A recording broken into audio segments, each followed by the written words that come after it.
그 한국의 보수주의가 과연 이렇게 허약한 것이었는가 하는 생각을 하지 않을 수가 없었어요. 그러니까 우리가 비록 정권 교체가 있다 하더라도 저는 기본적인 룰이 지켜지면서 어떤 우리가 지난 20년 동안 이루어온 민주화가 기본은 가지 않을까 그렇게 생각을 했었습니다. 아마 많은 분들이 그런 생각을 하지 않았을까 싶어요. 그런데 그 부분도 역시 너무 우리가 좀 저쪽 분들을 높이 평가한 게 아닌가, 과다한 기대를 가졌었던 게 아닌가 그런 생각을 해봤습니다. 민주주의를 잃어가면서 우리가 민주주의를 빼앗겨가면서 민주주의의 소중함을 새삼 느끼게 되는 부분이 있었습니다. 그러니까 우리가 너무나 당연하게, 너무나 주어진 것으로, 그리고 과거 공포 정치로부터 이제 우리가 벗어나지 않았나 그렇게 생각을 했었는데, 오늘 아침에 한겨레 신문의 칼럼에도 났었습니다만, 요새 이메일 바꾸시는 분들 많이 있죠. 참 아주 씁쓸한 일이 벌어지고 있습니다. 이런 일이 다시 이렇게 역사가 거꾸로 돌아가는 그런 일들을 우리가 경험을 하게 되는데, 뭐 그런 상황에 대해서 많은 분들이 힘들어하시지만 또 이런 말씀 드리고 싶어요. 프랑스 혁명이 이루어지는데 몇 년 걸렸나?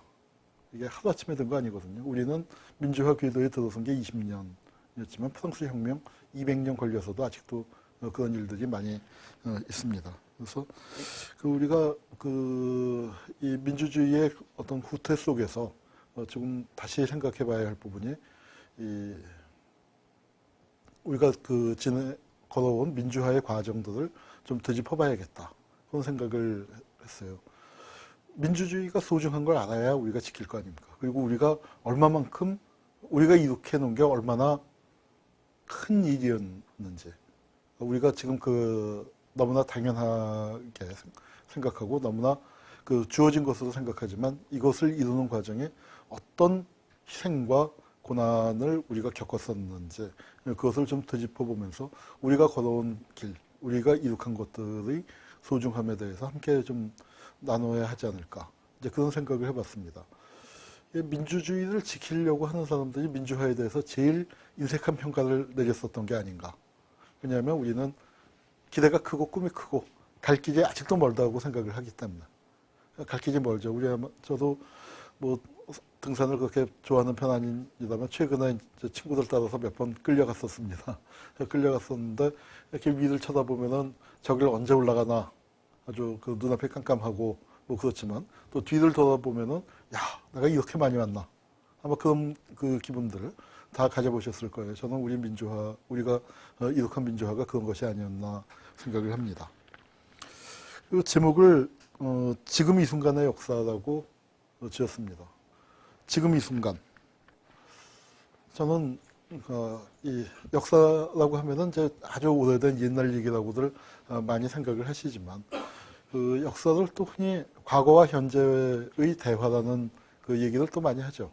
과거와 현재의 대화에서 모든 역사는 결국 오늘 이 순간으로 귀결되는 것이 아닌가. 우리가 지금 살고 있는 현실이라는 게 길게는 수천 년, 또 짧게는 수년간의 역사적인 변화들이 축적돼서 내가 살고 있는 현실을 이룩하지 않나 하는 생각을 해봤습니다.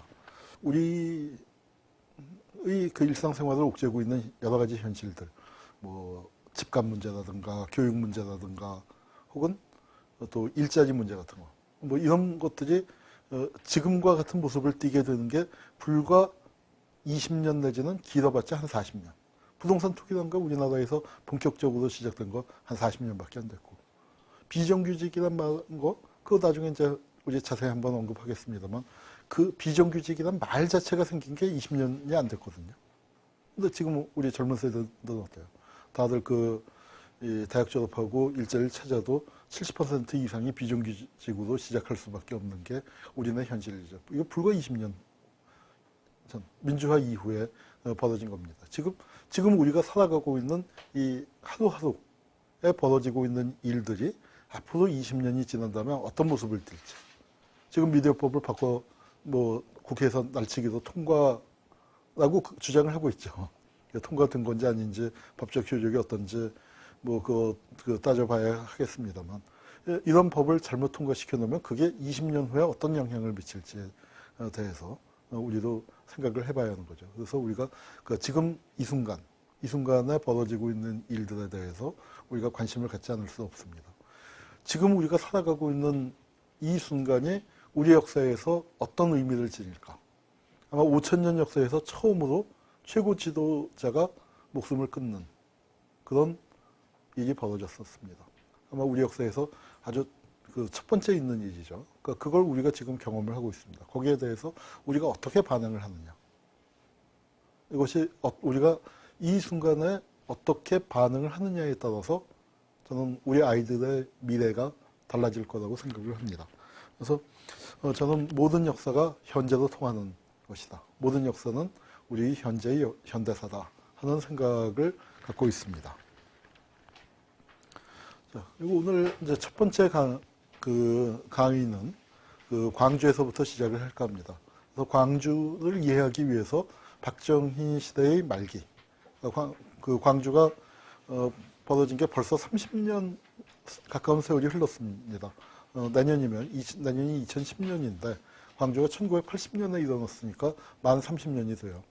어느새 30년 세월이 흘렀습니다만 왜 광주부터 얘기를 해야 하는지 그 말씀을 드리겠습니다. 그리고 광주를 이해하기 위해서 오늘 이 첫 시간에는 아마 박정희 시대와 그다음에 1980년 5월 광주로 돌입하기 직전의 이른바 우리가 서울의 봄이라고 하는 박정희가 죽고 유신체제가 붕괴되고 우리가 민주주의로 나가려던 그 순간에 전두환을 우두머리로 하는 신군부라는 자들이 나라에서 준 총을 거꾸로 들고 정권을 찬탈했습니다. 그 과정의 이야기를 오늘 주로 할까 합니다.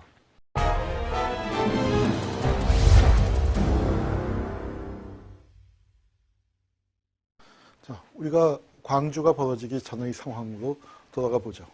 우리가 70년대 박정희 시대를 살았습니다. 박정희 시대 참 뭐라고 표현을 해야 할까요?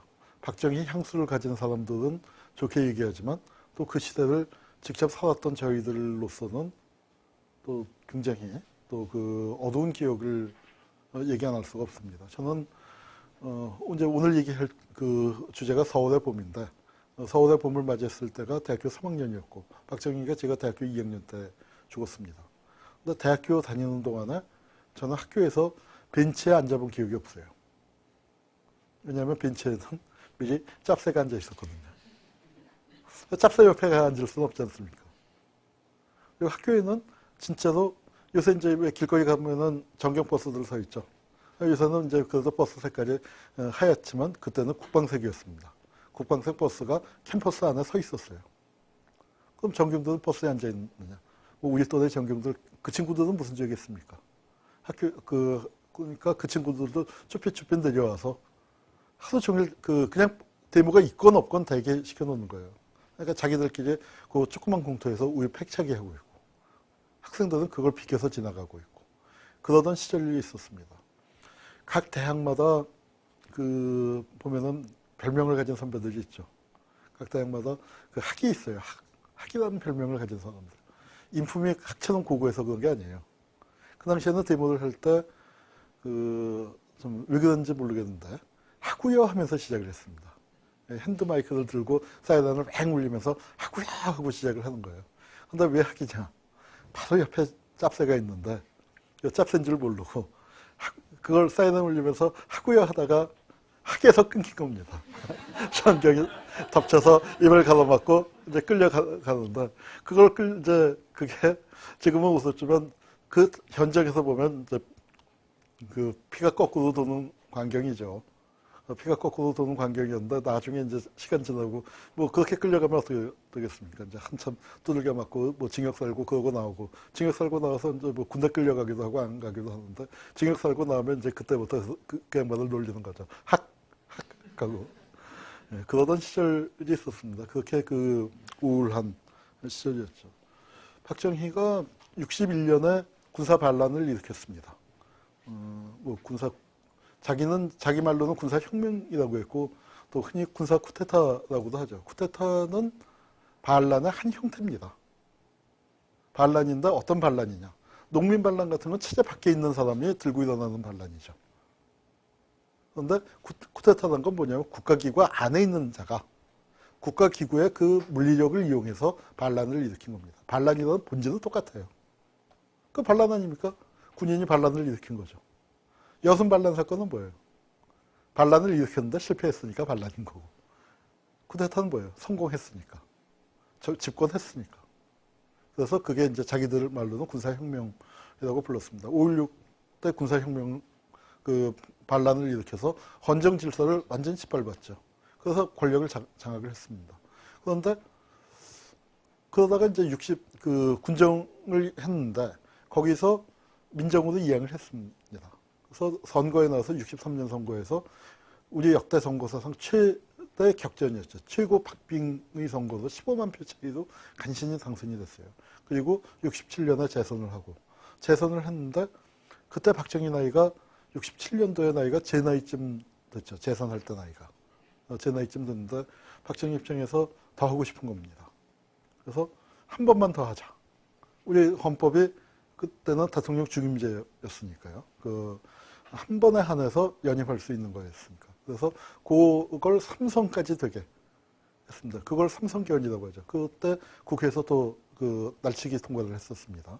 날치기 통과를 해서 3선개헌을 했고 그 다음에 71년도 선거에 나왔습니다. 그때 김대중 대통령 후보와 붙었었죠. 그때는 김대중 씨 그 후보가 그러니까 40대 기수원이었습니다. 40대 기수원에 맞춰서 이제 그 등장을 했었고요. 그게 1971년입니다. 1971년도에 나와서 4월 달에 선거를 했습니다. 그래서 거기서 간신히 이제 3선이 됐어요. 그때 그 박정희 후보가 국민들에게 그 선거를 하면서 국민들에게 얘기를 했죠. 다시는 국민 여러분께 저를 찍어달라고 부탁하지 않겠습니다. 이번이 마지막입니다. 그 약속 지켰을까요? 안 지켰을까요? 지켰습니다. 왜 지켰냐? 선거 제도를 바꿔서 유신 쿠데타를 일으켜갖고 선거 제도를 어떻게 바꿨습니까?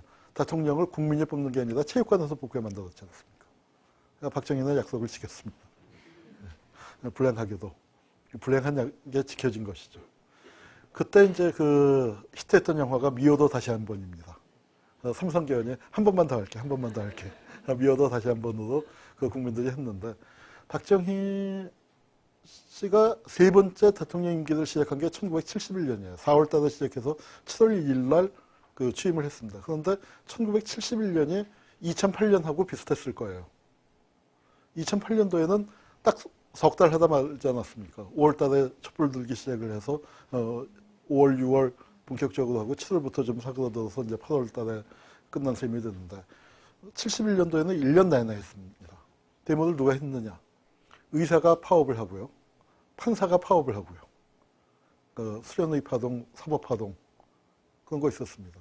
대법원에서 대통령이 핵심 공익사항에 대통령이 중점을 둔 사안, 그 국가배상법 문제에 대해서 대법원이 위헌 판결을 내리고요. 그때는 대법원이 이제 그 권한을 갖고 있었습니다. 그다음에 그 대법원이 이제 그렇게 판결을 하니까 대통령 입장에서 이제 법원이 감히 이제 두고 보자 하고 이제 벼르고 있으니까 그 눈치 빠른 공안 검찰이 그 마음에 안 드는 판사 잡아들이려고 하고 그렇게 되니까 판사들이 반발해서 사표 쓰고 뭐 일종의 파업 비슷하게 했죠. 이제 그렇게 했었던 그런 일이 있었고요. 학생들은 교련 반대 데모. 대학교에서 군사훈련을 했습니다. 고등학교에서도 했고요. 근데 거기에 대해서 이제 대학생들이 교련 반대 데모를 했고 노동자들은 뭐 파업 수준이 아니라 폭동을 일으켰죠. 칼기 방어 사건이라고 해요. 칼 방어 사건이라고 해서 한진 빌딩이죠. 그 월남에 파견됐던 노동자들이 그런 일을 일으키고 그 지금 광주 대단지 폭동이라고 해서 지금 성남이죠. 그 옛날 청계천이 판잣집이었지 않습니까? 그 복귀하기 전에 그 성남에 살고 있던 분들을 청계천에 살고 있던 분들을 다 광주에다가 그야말로 판잣집 철거해서 트럭에 싣고 가서 풀어놓은 겁니다. 그러니까 그때 뭐 지금 성남 그 일대가 그때는 허허벌판이었죠. 거기서 뭐 살 수도 없고 서울에 일자리는 서울에 있는데 그 서울에 나올 교통편도 없고 그런 상황이 되다 보니까 어떻게 됐어요? 이제 굶어 죽게 생기니까 그분들이 폭동을 일으키고 뭐 이런 식으로 하루도 편할 날이 없었습니다. 1년 내내 그랬습니다. 그래서 71년 말에 박정희가 비상사태를 선포하죠. 국가 비상사태를. 이제 그래서 그 고비를 간신히 넘기는 듯 하면서 그러다가 72년도에 좀 소강 상태가 진행되고 있었는데 7.4 남북공동성명을 해서 국민들 어를 빼놓고 북한하고 이제 그 처음으로 물밑 접촉을 한 거죠. 물밑 접촉을 해서 뭐 통일에 대한 대원칙을 발표하니까 국민들이 이제 기대감이 팍 떠 있는 사이에 뒤에서는 뭐 했습니까? 중앙정보부 내에서 비밀 공작으로 유신이라는 종신 집권 계획을 짰습니다. 그래서 쿠데타를 했죠. 헌법하고는 전혀 상관없이 국회를 해산하고 비상국무회의가 모든 것을 정하는 걸로 해서 자기 마음대로 헌법을 만들어서 했습니다. 그게 유신 헌법입니다. 근데 헌법이라고 하는데 참 헌법이라고 이름을 붙이기 정말 모한 거죠. 헌법의 기본 원리를 완전히 무시한. 우리 역사가 어떻게 바뀌었느냐. 그 전까지는요. 재헌 헌법을 만들어 놓고 난 다음에는 권력자가 헌법을 고치려고 합니다. 권력자가 헌법을 고치려고 해서 권력자는 헌법을 고치려고 하고 개헌을 하려고 하고 그걸 민주 세력이 헌법을 지키려고 합니다. 호헌이란 말을 그래서 많이 썼습니다. 발췌 개헌, 4.4 5.입 개헌, 3선 개헌 다 흉악한 개헌들이죠. 근데 그에 반해서 거기에 대해서 헌법을 지키자고 했는데 유신 개헌으로 완전히 이제 바뀌었습니다. 그러고 난 다음에 어떻게 됩니까? 이제 민주 세력이 개헌을 하자고 하죠. 그게 박정희 때와 전두환 때가 유신 이후에서부터 전두환 때까지 이제 그렇게 바뀝니다. 민주 세력의 구호로 개헌이 등장을 하게 되는데 유신 헌법이라는 게 정말 웃기는 헌법입니다. 대통령 마음대로 모든 걸 다 할 수 있어요. 국회의원 3분의 1을 대통령이 임명합니다. 근데 그때는 이제 국회의원 선거 임기가 6년이었는데 그 대통령이 임명하는 의원은 임기가 3년이에요. 그건 어떻게 됩니까? 즉 중간에 대통령이 한번 갈아친다는 얘기죠. 그럼 어떻게 돼요? 국회의원 한 번 더 하려면 무조건 충성을 해야죠. 앞잡이 노릇 충실하게 해야. 그러니까 뭐 국회에다가 완전히 친위부대 돌격대를 그렇게 집어넣어 놓은 겁니다. 그리고 법관은 어떻게 하느냐. 법관은 60년대까지는 그 법관 추천회의가 있었고 법관에 대한 임명권을 대법원장이 갖고 있었어요. 그러니까 어떻게 합니까? 소장 법관들이 대통령 눈치 안 보고 소신껏 판결을 많이 했습니다. 60년대 말 71년도까지만 해도 그런 판결들을 좋은 판결들이 많았어요. 사법부의 독립성이 나름 보장되고 있었습니다. 근데 그걸 어떻게 했느냐. 박정희 마음에 안 드는 판결들이 계속 나오는 거예요. 중앙정보부 마음에도 안 들고 반공법 위반이라고 해서 잡아넣어서 보냈는데 이북하고 편지 교환을 했습니다. 서신 교환을 한 사람을. 지금 우리 감각으로 보면 어때요? 큰일 날 얘기죠. 그런데 그게 대법원에서 무죄가 나와요. 60년대에. 그러니까 처음에는 회합통신으로 잡아넣었는데 무죄가 나오니까 고무 찬양으로 해서 잡아넣었단 말이에요. 근데 그것도 또 무죄가 나와요. 그리고 대학생들이 데모하고 또 야당 당사에 들어서 농성을 하고 그걸 이제 정부에서 잡아다가 넣었어요. 그런데 그것도 무죄 판결 나오고 또 비판적인 언론 뭐 다리지라든가 오적 사건이라든가 그런 거 이제 잡아놓으면은 또 판사들이 다 무죄 때리고 그렇게 되니까 이제 법원 대통령 입장에서도 사법부가 저게 제일 말 안 듣는다. 그게 된 거죠. 그래서 그 사법부 길들이에 들어가서 판사들 말 안 듣는 판사들 다 잘라버렸습니다. 한 40명을 잘라버렸어요. 그 얘기는 제가 요새 한겨레 신문에다가 매주 연재하고 있으니까 여기서 자세히 하지는 않겠습니다. 그렇게 하면서 이제 사법부 정리를 다 해버리고 그리고 그 다음에 이제 그러고도 모자라서 긴급조치라는 걸 만들었죠. 대통령 마음대로 긴급조치권 뭐든지 다 할 수 있습니다. 심지어는 사법부의 기능도 정지시킬 수가 있고 실제로 정지시켰죠. 가령 긴급조치해서 어떻게 했습니까? 초창기에는 군법회의에서 재판하지 않았습니까? 우리 헌법에 보면은 민간인은 군법회의에 회부되면 안 되게 돼 있죠. 가령 간첩죄하고 군사기밀에 관한 죄, 그 다음에 계엄화, 그렇게 딱 민간인이 군사법원에서 재판받지 않을 수 있도록 민간인은 법관에 의해서 재판을 받도록만 되어 있습니다. 그런데 헌법의 규정에다가 대통령이 사법부를 제안하면 군법회의에서 재판받을 수 있다. 그런 규정이 아예 들어가 버립니다. 그리고 어떻게 됐어요? 긴급조치를 내리죠. 유신에 대해서 반대하는 사람들한테 긴급조치를 내리는데 긴급조치 내용은 뭐냐? 긴급조치가 1호부터 9호까지 있습니다. 1호 내용이 유신헌법을 개정하자고 해도 안 돼요. 비난해도 안 돼요. 그리고 그런 의견을 다른 사람들과 나눠도 안 돼요. 그리고 그걸 금지시킨 게 긴급조치냐? 긴급조치를 비방해도 잡아가는 겁니다. 어떻게 잡아가느냐? 영장 없이 체포해서 군법회의에서 중앙정보부가 수사하고 군법회의가 재판해서 징역 15년을 쳐요. 그리고 중앙정보부는 구속기관이니 뭐니 그런 거 제한을 받지 않을 수가 있고요. 이게 말이 안 되는 법이죠. 대통령 마음대로. 그리고 어떤 행위를 처벌할 것이냐 말 것이냐는 형법에서 엄하게 규정을 해야 할 거 아닙니까? 그걸 누가 정합니까? 그 법을 국회가 정하는 거죠. 그러니까 그게 입법권이죠. 그리고 재판을 사법부가 하죠. 그런데 긴급조치 갖고 어떻게 해요? 유신헌법 비판하는 거 저거 처벌해. 대통령 마음대로 조치입니다. 조치를 하면은 그게 법입니다. 그리고 대통령 마음대로 저거는 사법부에서 재판하지 말고 군법회의에서 해. 그러면은 그게 또 그 대통령 말의 법이 되는 겁니다. 그리고 이런 말도 안 되는 법이 어딨어 하고 위헌심판 제소 못하게 됩니다. 긴급조치는 사법심사의 대상이 아니다. 이렇게 편하게 만들어놨습니다.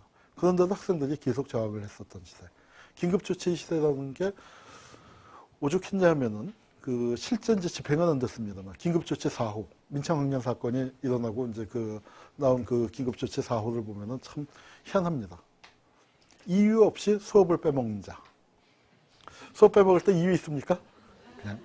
그냥 거시기 하니까 빠지지 않습니까? 근데 이유 없이 수업을 빼먹으면 어떻게 조치를 하면 될까요? 여기 선생님들 계시죠? 어떻게 하십니까?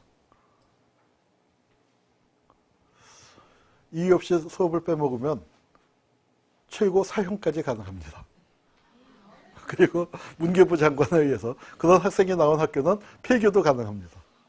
물론 그렇게까지 가지는 않았습니다. 그러나 그걸 법이라고 대통령의 조치로서 나오던 시절, 그게 유신 시절입니다. 그러니까 캠퍼스에 경찰이 상주했고 사복이 상주하면서 누가 구호를 외치는데 그 학이 많이 나올 수밖에 없었던 그런 시절이었죠. 그 시대가 참 뭐랄까요, 허무하게 무너졌습니다. 아주 정말 유신에 대한 헌법을 개정하자고만 해도 군법회의에 보내서 징역 15년을 때리는 살벌한 시대죠. 아주 살벌했습니다. 그 살벌한 시대. 그리고 학생운동이 굉장히 79년도가 되면은 참 뭐랄까, 기운을 다 잃어버렸었어요. 제가 79년도 대학교 2학년 때인데 79년 1학기에 서울 시내 주요 대학에서 데모가 거의 없었습니다. 왜냐? 그 당시에 데모라는 게 사람 5명 모여서 했거든요. 5명이 주동이 돼서 캠퍼스 곳곳에서 이제 마이크 하나씩 들고 와서 왱소리 하면서 아까 말씀드린 하고요 하면서 유인물 뿌리고 꽹과리 치고 그러면서 학생들 모여서 데모를 했는데 왜 데모가 없었냐면 이 5명 팀이 앉아 있는 거예요. 하도 탄압을 심하게 하니까. 그 정도로 학생들이 속에서 불만은 부글부글 끓고 있는데 또 막상 데모를 하자고 하면은 좀 안 짜이는 그런 상황이었습니다. 그런 상황이었었는데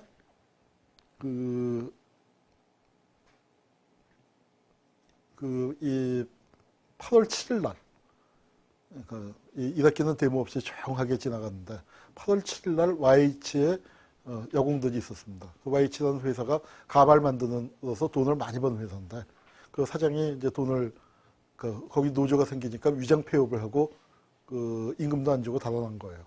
그렇게 했더니 그 여공들이 여기저기 호소를 하다가 안 되니까 신민당으로 뛰어들어갔습니다. 그 당시에 제1야당이 신민당이었어요. 그 몇 달 전까지는 이철승이라는 분이 당수를 하면서 그때 뭘 했냐. 중도 통합론이라고 해서 사실 그 야당다운 야당이 아니었습니다. 근데 그 당시, 그때 그 김영삼 씨가 총재가 되면서 김영삼 씨가 그때는 지금처럼 맛이 가지는 않았거든요.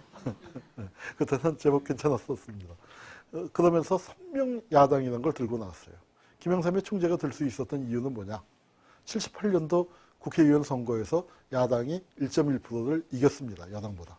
득표율이 투표함을 열어보니까 야당표가 더 많이 나온 거예요. 중앙정부가 그렇게 장악을 하고 있던 시대인데도. 그게 거기에 야당들이 야 이게 우리가 약한 게 아니구나 자극을 받아서 중도통합론 같이 시시한 거 말고 선명야당을 세웠습니다. 그 야당 얘기는 나중에 이제 야당사 할 때 좀 자세하게 하도록 하고요. 이제 그렇게 되니까 이 여공들도 야당이 좀 변변하게 하니까 찾아간 거죠. 야당이 입으로만 서민을 위한다 어쩌고 저쩌고 뭐 여당이건 야당이건 뭐 그래봐야 무슨 소용이 있겠습니까? 노동자들 입장에서 저기 가면은 내 문제를 풀어줄지 몰라. 적어도 우리 하소연을 들어줄 거야. 그래서 들어갔습니다. 그걸 하루 만에 경찰이 들어가서 쫓아낸 거예요. 강경 진압을 한 겁니다. 그때 거기서 김경숙이라는 여성 노동자가 사망했습니다. 그러니까 정부 발표는 투신을 했다고 했는데 최근에 진실과 화해위원회에서 조사해 본 결과 투신이 아니라 맞아 죽은 걸로 확인이 됐습니다. 그래서 이제 그 사건이 있었고요. 그 사건이 나오면서부터 정세가 급변하기 시작을 했습니다. 정세가 급변하기 시작을 하면서 이 유신 체제가 정말 아주 단단하게 통제를 했는데 단단하면 잘 깨지잖아요. 충격이 가해지니까 그 충격을 체제 자체가 너무 경직돼서 견디질 못하는 거예요. 아주 그냥 정말 제가 대학생 때였지만 하루하루 분위기가 바뀌는 걸 저도 그때 피부로 느낄 정도였습니다. 야, 이 체제 오래 못 가겠다. 저는 박정희가 그렇게 총 맞아 죽을지는 모르고 정말로 학교에서도 한 번도 1학기 때는 데모가 없었는데 자연 발생적인 데모들이 일어나기 시작을 하고 정말 데모 한 번 할 때마다 정권이 흔들흔들하는 느낌이 이 손에 전해져 왔습니다. 야, 이 정권 이건 정말 우리가 무너뜨릴 수 있겠다. 어린 마음이었지만 그런 느낌이 들었었어요. 그러더니 이제 야당이 이제 부활을 하기 시작을 해요. 김영삼 씨가 이제 세게 얘기하기 시작을 합니다. 그때 국회에서 하여튼 국회에서도 하고 또 뉴욕타임즈하고도 회견을 하면서 세게 얘기하고 하니까 야당 총재가 세게 얘기하니까 어떻게 했냐. 김영삼 박정희 체제에서 저거 잘라버려. 일국의 야당 총재를 이제 제명하는 그런 일이 벌어집니다. 제명하려고 하니까 어떻게 했습니까? 신민당에서 사퇴서를 냈죠. 지금 이렇게 미지근하게 그렇게 낸 게 아니고 사퇴서를 냈습니다. 그랬더니 그때 정말 공화당 정권, 유신 정권이 어떻게 했냐. 아주 기가 막힌 안을 내놨어요. 선별 수리하겠다. 사표를 냈는데 야당의 강성 의원들 것만 수리하고 말겠다. 이제 뭐 그렇게 하다가 박정희가 총 맞아 죽는 바람에 흐지부지 됐죠. 이제 김영삼 씨가 제명이 됐습니다. 그랬더니 김영삼 씨의 고향인 부산과 마산 그 일대에서 민심이 부글부글 했던 거예요. 사실 민심은 오래전부터 부글부글 했습니다. 부산 지역에서는 서울은 79년도에 데모가 없어졌지만 부산은 75년도에 큰 사건이 있었어요. 그 사건 이후에 부산대학이 데모를 못하고 있었습니다. 그러다가 요 무렵에 마침 데모팀이 짜였는데 김영삼 씨가 제명이 됐죠. 그래서 그 데모가 터졌더니 정말 시민들이 학생들도 깜짝 놀랄 만큼 주동했던 학생들도 깜짝 놀랄 만큼 호응을 해갖고 일이 크게 벌어졌습니다. 일이 크게 벌어지면서 이것이 이제 부마 항쟁으로 벌어졌죠. 부산에서 워낙 커지고 경찰력 갖고 막을 수 없는 상황. 김영삼 씨를 제명하니까 부산 시민들이 왜 우리 지역 정치인을 자르느냐. 거기에 대해서 훨씬 더 강하게 반응을 했던 겁니다. 특히 또 이 무렵에 부가가치세가 도입이 되면서 조세에 대한 일반 서민들의 불만이 아주 컸었는데 그런 정치적 요인과 경제적 요인이 합쳐지면서 또 부산이라는 지역적 특수성이 합쳐지면서 부산에서 이제 제일 크게 폭발했습니다. 이걸 계엄령을 때렸습니다. 이 경찰력 갖고 동원이 그 수습이 안 되니까 계엄령을 때렸어요. 그 당시에 중앙정보부장이 김재규인데 김재규는 박정희의 오른팔이었죠. 그 고향 선산의 후배였고 박정희가 끊어져서 군대에 들어갔고 군대에서 계속 박정희가 잘 봐줘서 그 보안사령관, 중앙정보부 차장도 하고 보안사령관도 하고 그리고 건설부 장관도 하고 그리고 중앙정보부장까지 했으니까 중앙정보부장이라는 건 말도 못하게 중요한 자리입니다. 어마어마한 자리입니다. 그 당시에 70년대 중앙정보부라는 건 지금 국정원의 비교가 안 될 정도로 막강한 권한을 행사했죠. 나는 새도 떨어뜨린다. 남자를 여자로, 여자를 남자로 바꾸는 것 말고는 뭐든지 다 할 수 있다. 하는 게 중앙정보부장이었습니다. 그걸 몇 년씩 시켰으니까 박정희의 신복 중에 신복이죠. 근데 그 김재규가 박정희를 쐈습니다.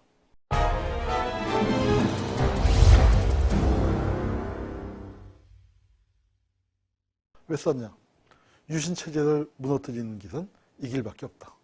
그리고 왜 유신체제를 무너뜨려야 한다고 김재규가 생각했을까요? 김재규로서는 굉장히 절박한 마음이 있었습니다. 자기가 중앙정보부장이기 때문에 부산 마산에서 다형 소요가 일어났다 했을 때 거기 내려가 봤어요. 내려가 봤더니 이게 소요가 장난이 아니란 말이죠. 일반 시민들이 합세를 하는데 4.19 때보다 훨씬 더한 거란 말이에요. 4.19 때 일반 시민들 많이 합세는 안 했잖아요. 근데 이건 일반 시민들이 나서서 학생들은 계기만 제공했고 민심이 이게 장난이 아니고 이게 5대 도시로 확산될 것 같은 거예요. 그러니까 와서 이거 정책을 바꿔야 한다고 주장을 하는데 박정희와 그때 또 차지철이라고 있었습니다. 경호실장. 그 5.16 사진에 보면은 가슴에 수류탄 달고 아주 얼룩무늬 군복 입은 험상궂게 생긴 그 사람이 있었는데 그 사람이 경호실장이었어요. 대통령 경호실장을 하는데 강경파입니다. 뭐라고 얘기하느냐. 저건 중앙정보부장이 힘이 해갖고 중앙정보부장이 물렁물렁 하니까 저런 일이 벌어진다. 라고 하면서 카카 탱크로 밀어버립시다. 그 무렵에 캄보디아에서 킬링필드가 있었죠. 얼마 죽었습니까? 300만 죽었지 않습니까? 캄보디아 보십시오. 300만 죽여도 정권 유지하는데 까딱 없습니다. 우리도 뭐 한 10,000명, 20,000명 깔아버립시다. 본때를 보입시다.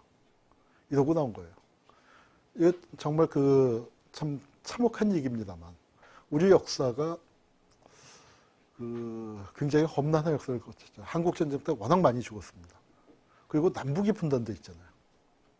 그러니까 조금 진보적인 생각을 가진 사람은 북으로 가든지 남아있던 사람은 전쟁 때 다 죽든지. 그래서 훨씬 더 뭐랄까요, 청소가 깨끗하게 됐습니다. 다 죽이고 시작했어요. 오죽하면 고은 선생님 시에 이런 게 있습니까? 나 같은 게 살아서 5일장 장터에서 국밥을 다 먹는다. 얼마나 다 죽였으면. 장터에서 국밥 먹다가 문득 옛날에 죽은 사람들 생각이 난 게죠. 그러니까 그런 기막힌 시가 나왔죠. 그렇게 시작을 했기 때문에 우리 사회가 사람을 죽인 게 독재의 악랄함에 비해선 적은 편이에요. 박정희 정권이 굉장히 악랄한 독재인데 그 무렵에 다른 나라에서 일어난 것들에 비하면 박정희 때 의문사 당하거나 뭐 그렇게 정치적으로 사형당한 사람들, 인혁당을 비롯해서 숫자 하면은 뭐 몇백 명 안 되죠. 근데 그 무렵에 뭐 남미 같은데 장난 아니지 않습니까? 우간다, 우루과이 같은데 그나마 카톨릭이 있기 때문에 우리는 2만 명밖에 안 죽었어. 단위가 틀립니다. 그런데 이제 그게 박정희가 인혁당 사건을 통해서 시민들한테 뻔때를 보이려고 했는데 약발이 잘 안 먹혔어요. 왜냐? 인혁당을 빨갱이로 만들었기 때문에 우리는 빨갱이 아니야. 우리는 민주주의를 원해. 한 학생들 입장에서 남의 일처럼 받아들인 부분이 좀 있었던 것 같습니다. 그런데 이제 그러면서 인혁당 사건으로 좀 겁을 주려고 했는데 이 반유신 활동이 겁을 안 먹고 계속 이제 커져와서 이제 정말 폭동 수준으로 군대를 동원해야 하는 상황까지 오니까 박정희 정권도 위기감을 느낀 거죠. 거기에서 차지철 같은 사람 탱크 동원합시다. 박정희도 뭐라고 얘기했냐면 김재규한테 4.19 때는 이승만이 발포 명령을 안 내렸기 때문에 최인규고 뭐 곽영주고 다 혁명이 나고 난 다음에 사형을 당했지만 내가 발포 명령 내리면 누가 대통령을 사형시킬 거야. 발포해. 그러고 났습니다. 대통령은 발포하라고 하지 경호실장은 탱크도 깔아버리자고 그러지. 김재규가 잘 알잖아요. 저 자식들은 한다면 하는 놈들이다. 그러면 어떻게 대량 유혈 참사를 막을 것이냐. 지금 군대를 풀어서 일시적으로 진정이 된 것처럼 보이지만 지금 이 상황에서는 이 시위는 확산될 수밖에 없는데 이걸 어떻게 막을 것이냐. 막을 수 있는 길은 박정희를 쏘는 수밖에 없다. 유신에서 야수의 심정으로 야수의 심경으로 유신의 심장을 쐈다는 얘기가 거기서 나온 겁니다. 저는 김재규의 행동에 대해서는 여러 가지 평가가 있어요.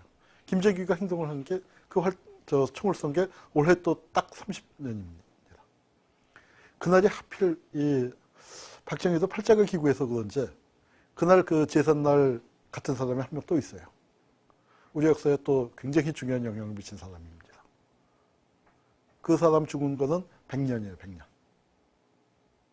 누구냐면 20세기 전반기의 우리 역사에 박정희가 20세기 후반기에 영향을 미친 것만큼 또는 그거보다 더 큰 영향을 미친 인물입니다.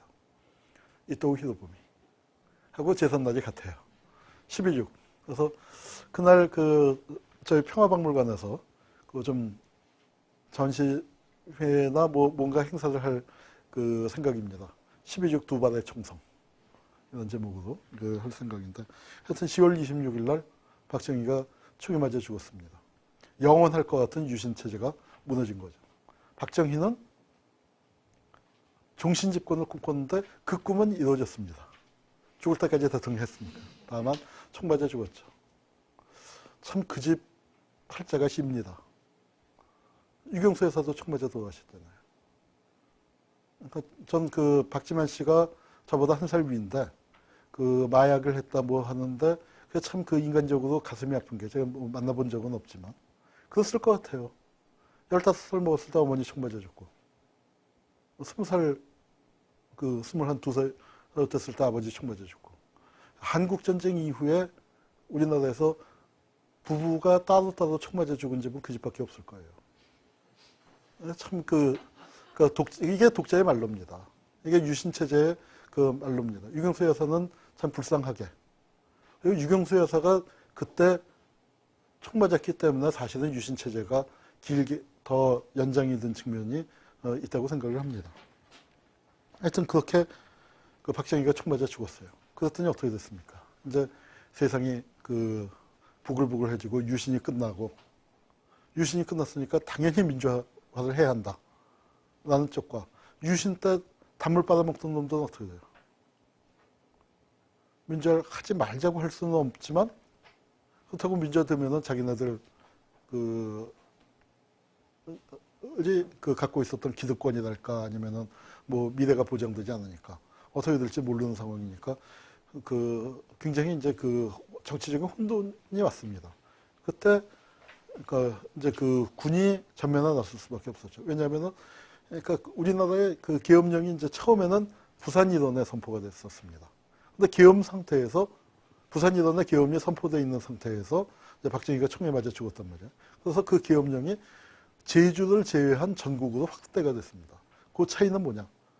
제주가 포함이 되면 계엄사령관이 전면에 나서는 거예요. 전국 계엄이면. 근데 제주가 빠져 있으면 계엄사령관이 대통령, 국방장관의 지휘를 받게 되는 거죠. 그러니까 국방장관의 지휘를 받느냐. 국방장관은 민간인이죠. 우린 다 군 출신이었지만 그래도 민간인이고 국방장관이 개입한다는 건 내각이 개입할 수 있다는 총리가 또 국방장관을 지휘할 수 있으니까. 이제 그런데 전국으로 되면은 이게 이제 그게 빠지는 겁니다. 그게 나중에 이제 5.17 조치가 될 때는 제주까지 포함해서 전국 비상계엄으로 가는 거고요. 그 계엄령이 이제 떨어지고 난 다음에 어떻게 됐습니까? 박정희가 이제 총에 맞고 난 다음에 이, 그 당시에는 이제 권력기관이 제일 센 게 중앙정보부입니다. 그리고 또 막강했던 게 대통령 경호실이었어요.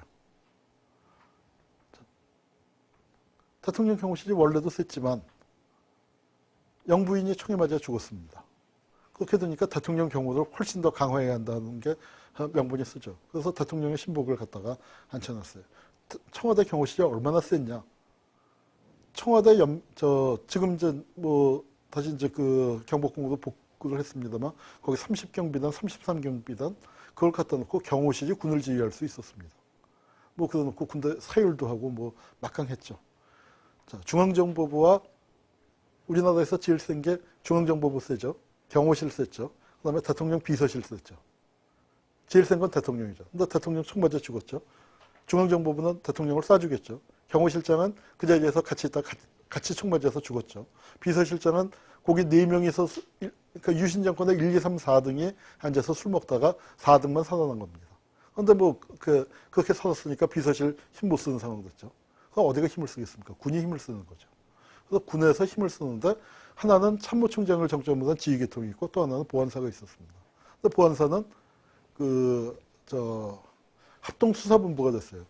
중앙정보부가 이제 그 권한을 행사했어야 마땅하겠지만 중앙정보부는 역적기관이 된 거 아닙니까? 그래서 이제 그 보안사가 했는데 그 당시에 참모총장은 정승화라는 사람이었고 보안사령관이 그 유명한 전두환이었습니다. 그래서 근데 이 둘 간에 갈등이 있었던 거죠. 근데 정승화는 김재규가 궁정동에서 박정희를 쏴 죽일 때 정승화랑 약속을 해놨어요. 그냥 밥 먹자고. 그래서 그 자리에 와 있었습니다. 그러니까 사람들이 볼 때 정승화가 저거 김재규하고 짠 거 아니야? 그런 의심을 할 만한 소지가 전혀 없었던 건 아니죠. 약간 그런 소지가 있었지만 그런데 어쨌거나 육군참모총장으로서 기엄사령관으로 전권을 장악하고 있었습니다. 근데 전두환이가 이제 자꾸 딴짓을 할 것 같으니까 어때요?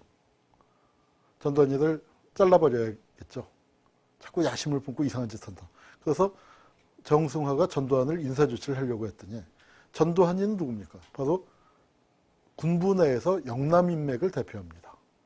영남인맥을 대표하던 사람인데 박정희가 바로 그 자기 아주 측근으로 군대 내에 그 자기 그 정치적인 이제 후계 그룹 비슷하게 그렇게 키운 하나회라는 그 그룹인데 그 그룹이 위기감을 느껴서 하극상을 일으키는 겁니다. 그게 12.12 사건입니다. 그래서 보안사령관이 육군참모총장을 체포하는. 그래서 이게 말이 안 되는 거죠. 근데 그 사람들이 이제 의견이 좀 갈리는 대목이 전두환이가 12.12 때부터 대통령 하려고 그랬다. 정권을 잡으려고 그랬다.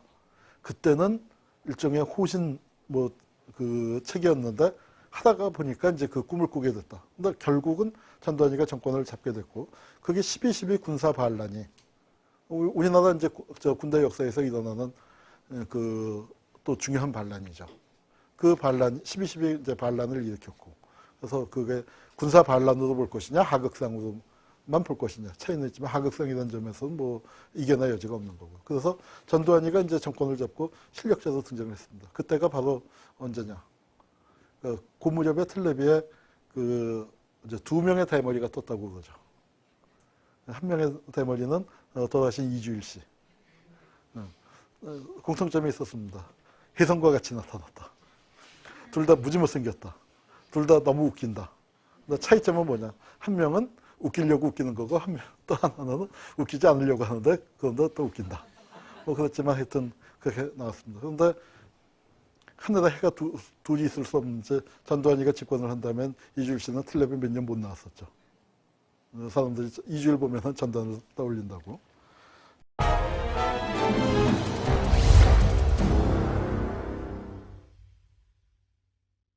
그래서 이제 그 무렵에 박정희가 죽고 상황이 바뀌고 유신에서부터 민주화로 넘어가려는 그 시기를 서울의 봄이라고 불렀습니다. 근데 봄이 제대로 오지를 못했죠. 그리고 김영삼이 풀리고 김대중이 풀리고 그 사람들이 이제 그 경쟁을 하고 김종필도 박정희 죽고 난 다음에 공화당을 이어받아서 삼김이 경쟁을 했습니다. 그런데 그때 소문이 파다하게 퍼진 게 다음번 대통령은 김 씨가 아니다. 이제 그런 소문도 대학가에 돌기 시작했고, 대학은 아까 학하던 그 시절에서 학원에 민주화를 해서 그 이제 좀 뭐랄까요, 그 학생회도 만들고 그런 방향으로 가자, 그렇게 풀려가던 시절이었습니다. 그때 학생들이 데모를 할 것이냐 말 것이냐, 뭐 그런 논쟁도 많았어요. 왜냐하면 민주화를 위해서 우리가 강하게 주장을 하자 하는 의견도 있었는가 하면, 또 한편에서는 그렇게 하면 군부가 움직일 빌미를 준다, 그래서 우리는 좀 자제해야 한다, 그런 상황 속에서 적어도 민주화의 일정은 안개 속에 가려져 있고, 그리고 정부는 민주화를 하겠다는 건지 말겠다는 건지 정치 일정이 나오진 않고, 야당은 분열되고, 그런 속에서 학생과 군이라는 두 개의 집단이 좀 그 뭐랄까요, 체제의 유지와 박정희 없는 유신 체제를 끌고 갈 것이냐, 아니면 박정희 죽었으니까 이제 민주화로 갈 것이냐 하는 그 두 개의 힘을 대표하는 상황. 그게 80년 5월 광주가 일어나기 그 전야의 상황이었습니다. Time stops when I'm falling for